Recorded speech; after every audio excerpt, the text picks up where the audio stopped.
This conference will now be recorded.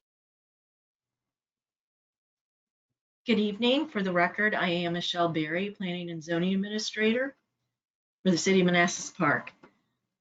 We have before you a rezoning application with associated zoning and public facility manual waivers.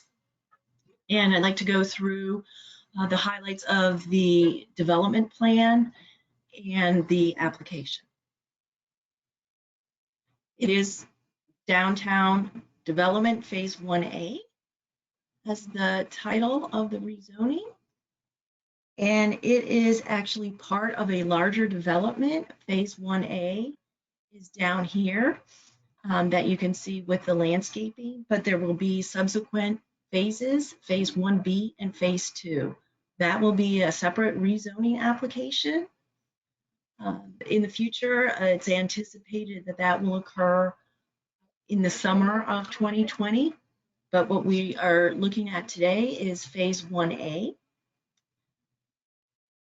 And this is a city-initiated rezoning, so we are serving as the applicant, but in concert with the developer village at Manassas Park. I wanted to show the existing conditions of the property and the site that is subject to the rezoning. It's approximately 13 acres and it's outlined in blue on this screen. There's actually two city-owned properties, this large one on this side and closer towards the intersection of Park Center Court and Manassas Drive. That's another city-owned property.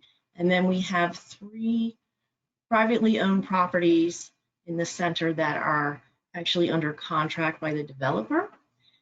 And this serves as this first phase, Phase 1A rezoning, the application. Just for your awareness and getting your bearings, this white box here is City Hall, and this is actually right where we are sitting. Is really across the street and this vacant property at the terminus of the cul-de-sac.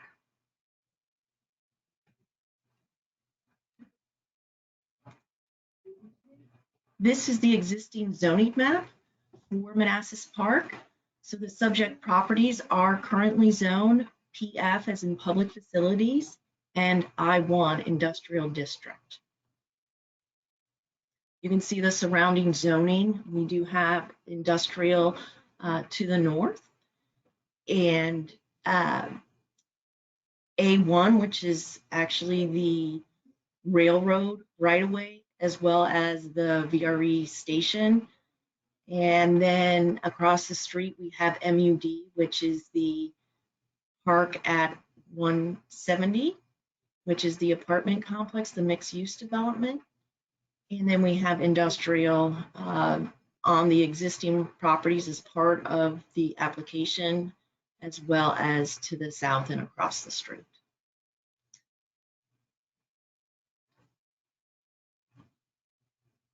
Okay, the rezoning is from I1 and PF to MUD, our downtown mixed-use district.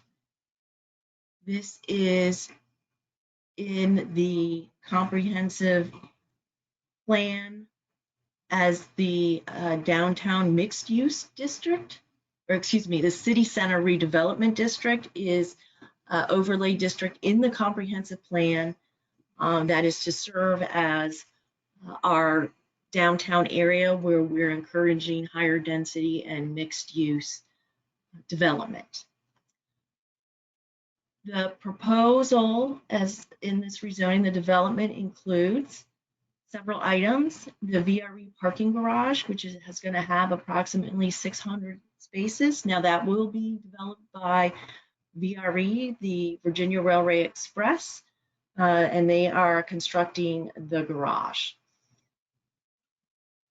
There's also going to be approximately 66,000 square foot new city hall that will have a library, a cafe, and some retail space.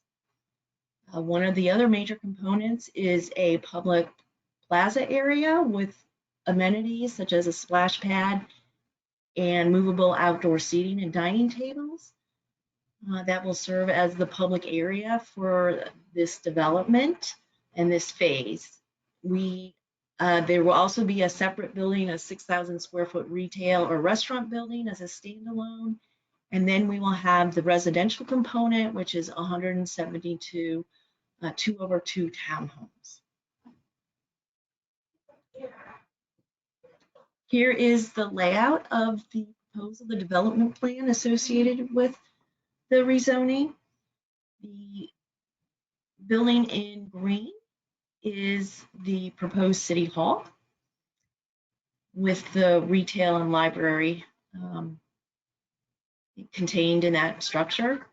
The other building, the pink one, will be that standalone retail or restaurant building. And the larger yellow is the VRV parking garage, which is adjacent to the tracks. There will be a pedestrian crossover over the tracks, so it can connect to the VRE platform, which actually needs to be extended as part of the VRE garage. And again, that is all going to be handled and constructed by Virginia Railway Express. Then towards the end of the street is the 174 2/2 units. And it is served by a private street identified as proposed road D1, and then there's alleyways in the backs of the units.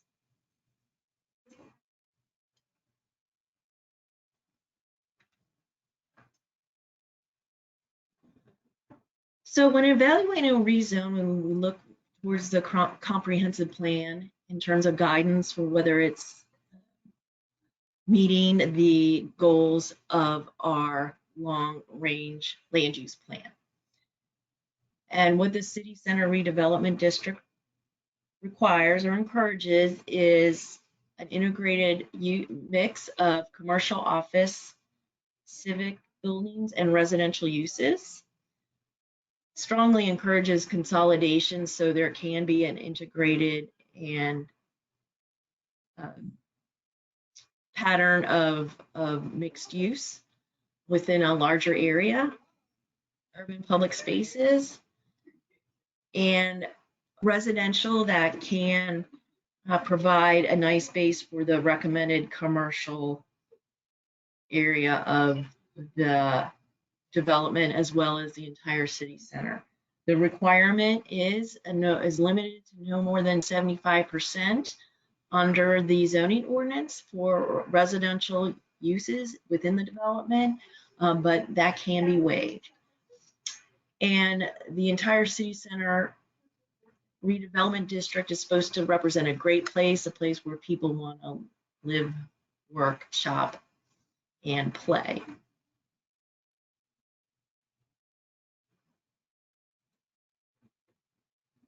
So before we evaluate and go over some of the aspects of the plan and whether it is conforming to the guidance found in our comprehensive plan, these visuals give you ideas of how the development will look.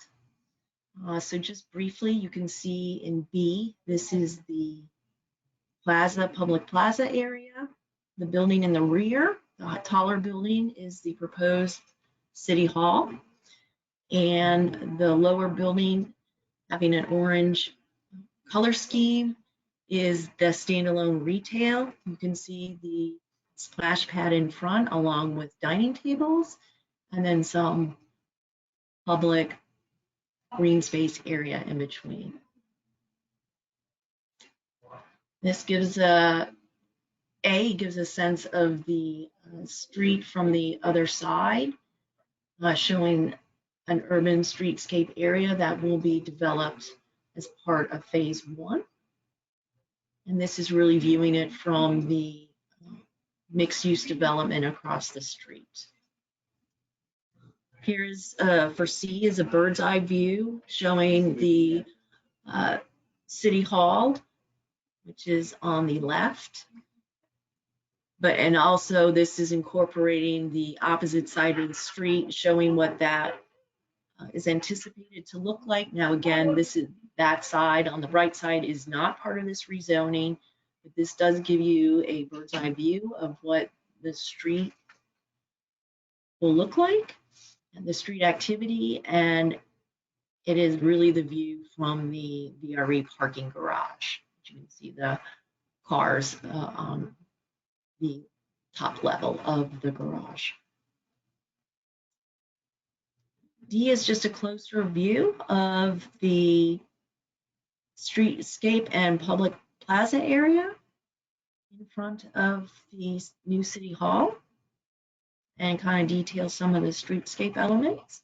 And then finally, we have elevations of the residential units. These are 2/2s. So as you can see, they're double doors.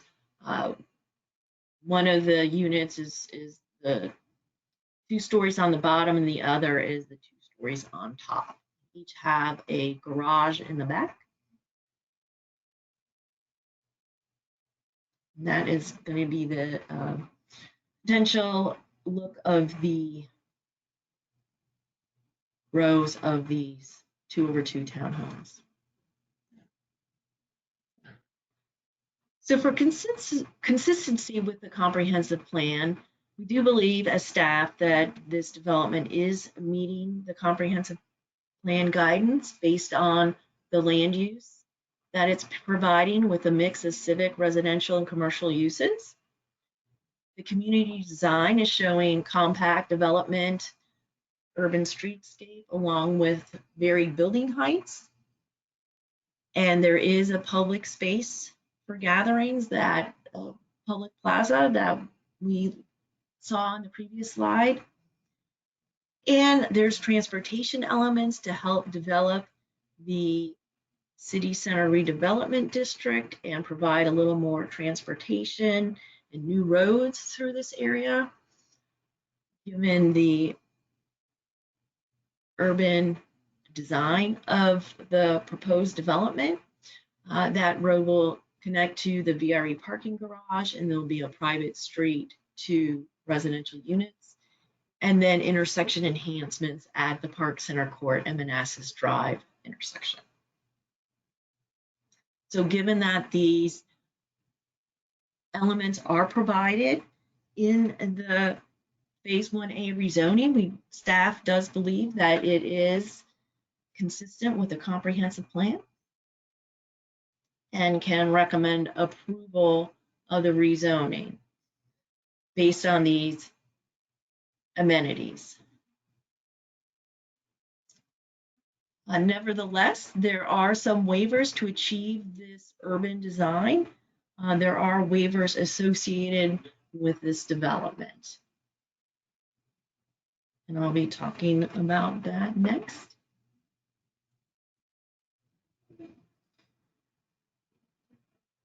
So we have several waivers. There's actually 2 types of waivers. We have zoning waivers, and there's 12 zoning waivers. Those are each individual requirements within the zoning ordinance that are required for developments. And I'm going to go through them briefly, but hopefully in a way that you can understand. Didn't want to go through all 12, so I grouped them according to issue to make it a little more easy to digest and understand what the waivers are for and justifications for them. So as I said, the proposal is to rezone to MUD, which is our downtown mixed-use district.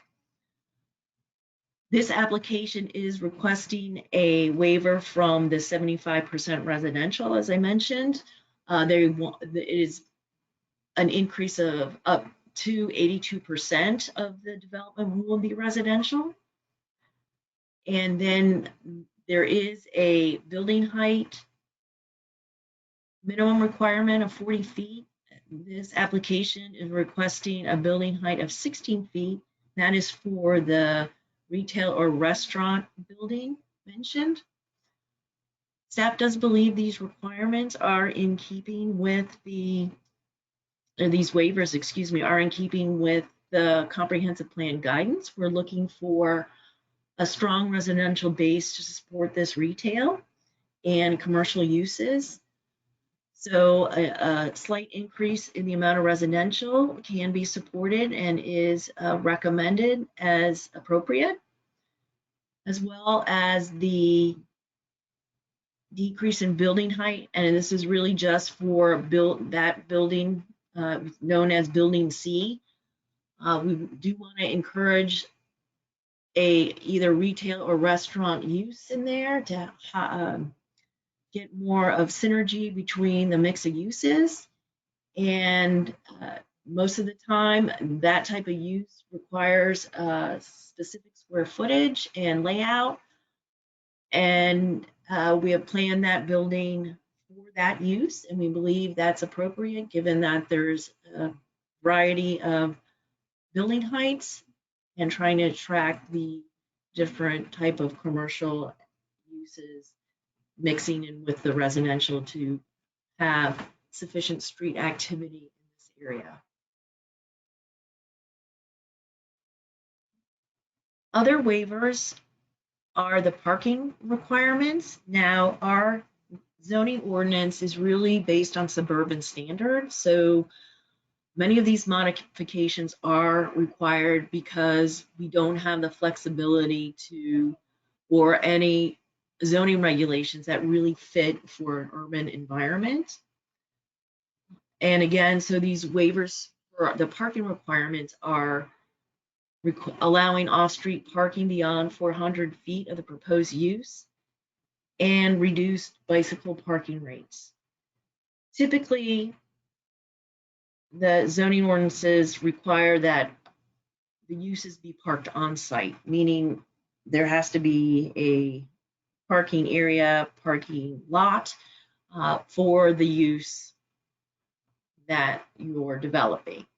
Now, in an urban environment, you really do want to move that parking away from the street area that is going to have the pedestrian activity.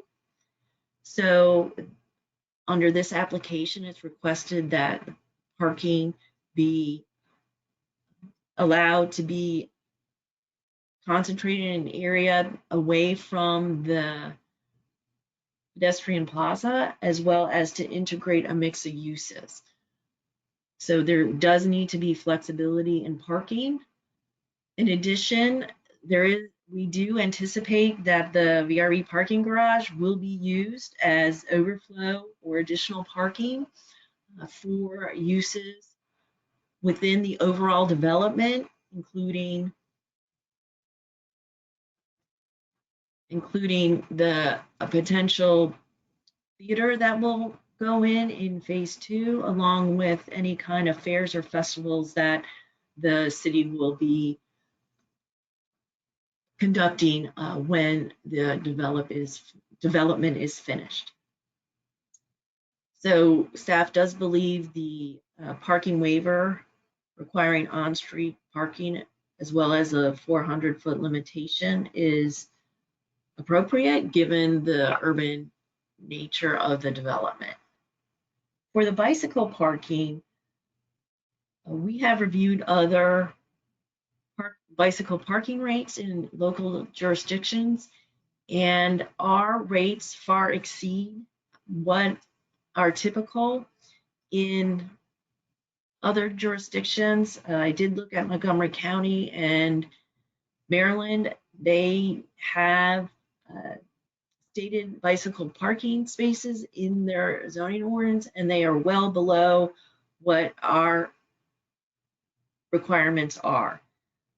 Just instead of citing the actual rates based on our requirements, the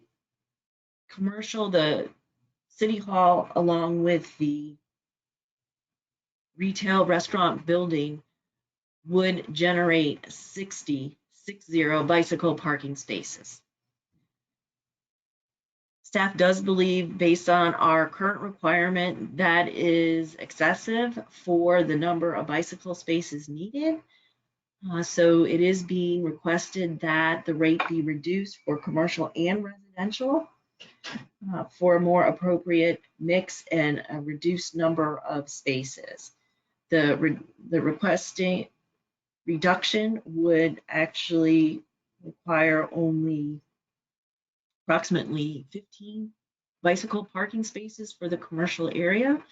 That staff believes is an appropriate number, much more so than the 60. There is also a residential bicycle parking requirement. That is under our existing regulations, it's 44 spaces, which is significantly more than what would be requested given the fact that, or needed, excuse me, people can park their bicycles in their garage. So we do believe a reduction is appropriate based on the standard that is requested at 1 per 25 units as opposed to 1 per 4 unit as what is required under the ordinance.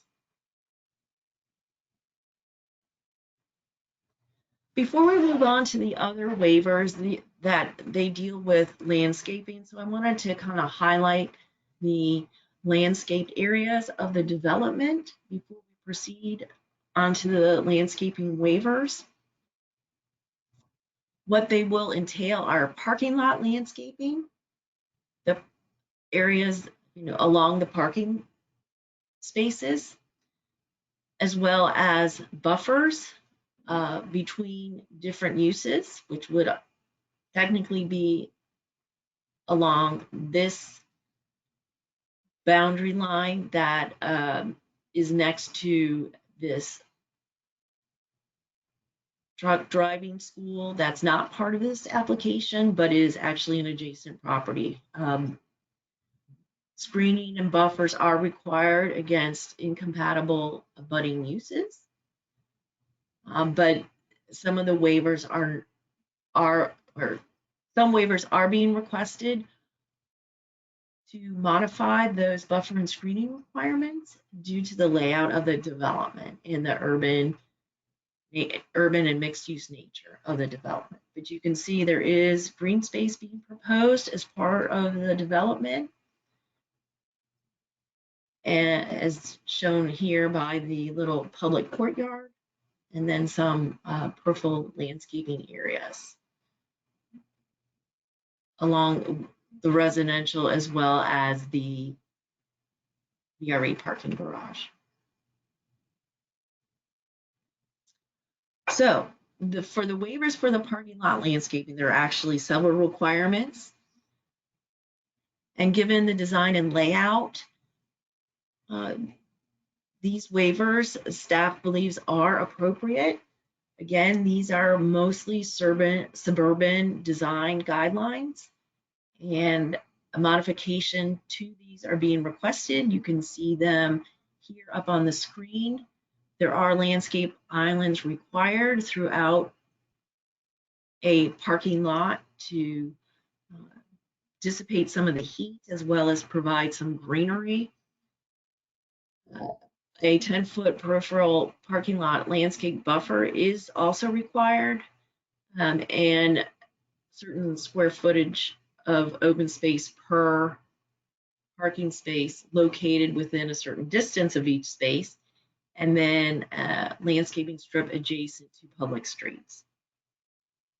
While those requirements work well in a suburban environment with a large parking lot to serve a main use or a shopping center, these requirements don't work well in this compact urban area. So all these waivers have been requested to what is shown on the development plan. Staff is supportive of all these modifications, given that the layout is showing an urban area along with sufficient landscaping in appropriate places as shown on the development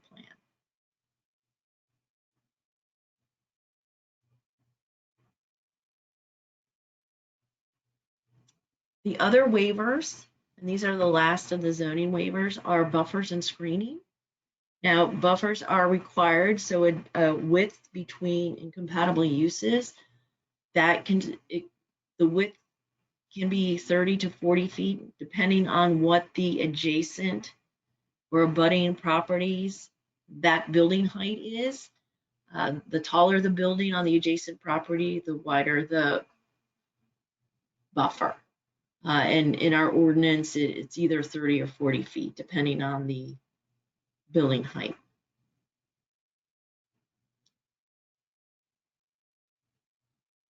And then the ordinance also has a 100-foot wide buffer for residential uses abutting the railroad right-of-way. And that is being reduced to about 25 feet from that right-of-way. And I just wanted to focus on the buffer waivers first. Now, as I mentioned before, that buffer requirement would be required between this development and the truck driving school, requiring that type of buffer when it is intended that that parcel will be used for the overall development at some point in time. Such a buffer there is not appropriate given the fact that it's supposed to be a cohesive development. Putting that buffer, and there's also landscaping requirements, would not be appropriate given the fact that it's supposed to be mixed use and serve a variety of uses. So the buffer requirements are requesting to be waived along with the screening requirement, which along with the width of the buffer, there is a physical barrier, either a fence, which could be wood or stone, and vegetation to be provided in that area is a requirement. Again, that does not make sense along property boundaries, which are intended to be part of a larger development. It's certainly in conflict with the overall mixed-use urban design for the development. It does appear that along the other boundary lines of the I-1 zoning district, the industrial uses, that the buffer requirements are being met. So it's not necessarily applicable to those areas. The other buffer is the requirement is 100 foot from the railroad right-of-way. The development believes that such a wide buffer is not in keeping with industry standards. They are stating that from the center line of the railroad right-of-way, it's going to be the residential units are going to be 50 feet from the center line. Again, to have an urban environment, they are trying to reduce some of the waivers to have more compact layout and mix of uses to be pedestrian friendly. So everything is on a pedestrian scale, which means to reduce elements, the distance between elements. So that is one of the reasons for the railroad buffer waiver. Staff does believe it can be appropriate, but we are recommending, because of the noise concern that will be associated with any train passing by, that there be some type of noise mitigating materials for the residential units that are going to be close to the railroad right-of-way. So we are looking for that in the future, in those future rezoning phases. Again, as a city-initiated rezonings, there can't be any proffers associated with this. We can't proffer anything, make a proffer unto itself. The governing body can't make a proffer on its own rezoning. So it is anticipated that when the applicant comes back, it will incorporate phase 1A into the future rezonings and therefore can add specific proffers. And one of those we will be looking for is addressing noise mitigation and having noise mitigating materials on the residential units between the railroad right away.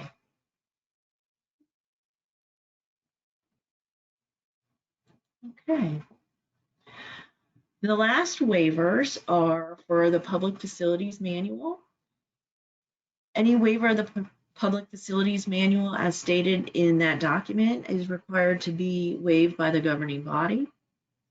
And all of these waivers are related to private street requirements. And as the theme of the application, again, these are urban design standards and how the development is laid out.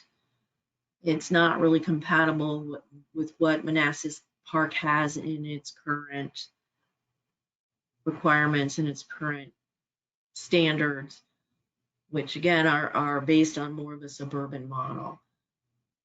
So the private street requirements are with width, sidewalks on both sides of the street, going down to just one side in certain areas, specifically along the alleyways, as well as our private street requirements don't allow on-street parking. And they do have a vehicle per day limit of 700 vehicles. There's also a cul-de-sac requirement for installing it where the street ends and parking bays begin. And then also there is a prohibition on residential frontage. All of these are really in direct conflict with a urban mixed-use development. Streets need to be narrower in an urban environment to reduce speeds, as well as provide street presence and pedestrian-friendly areas along the street. On-street parking certainly needs to be part of that because the vehicles act as a buffer between the pedestrian realm and the vehicles on the street.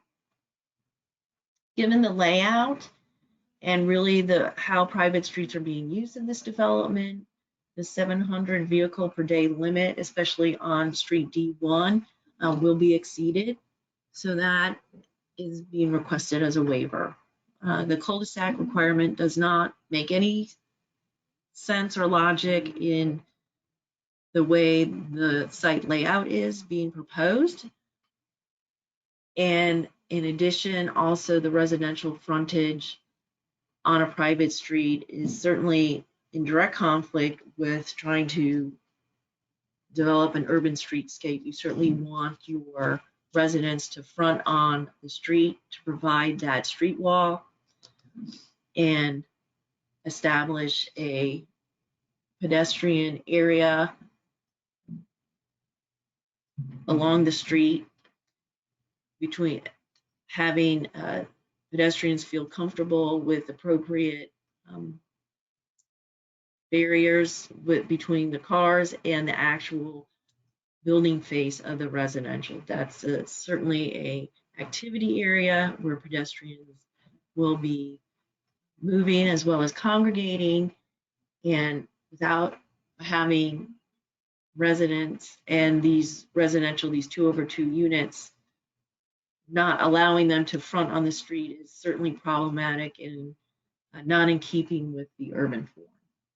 So those requirements are being requested for waivers.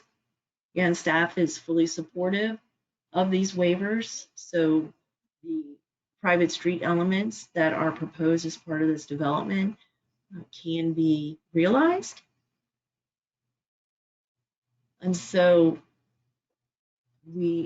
as staff, we believe that these waivers are appropriate. And finally, I just wanted to end with the development plan proposed for phase 1. Staff is supportive and is recommending approval of the rezoning as well as the 12 zoning waivers and 7 public facility manual waivers. There will be staff and the developer on hand to answer any questions. And I thank you for the presentation.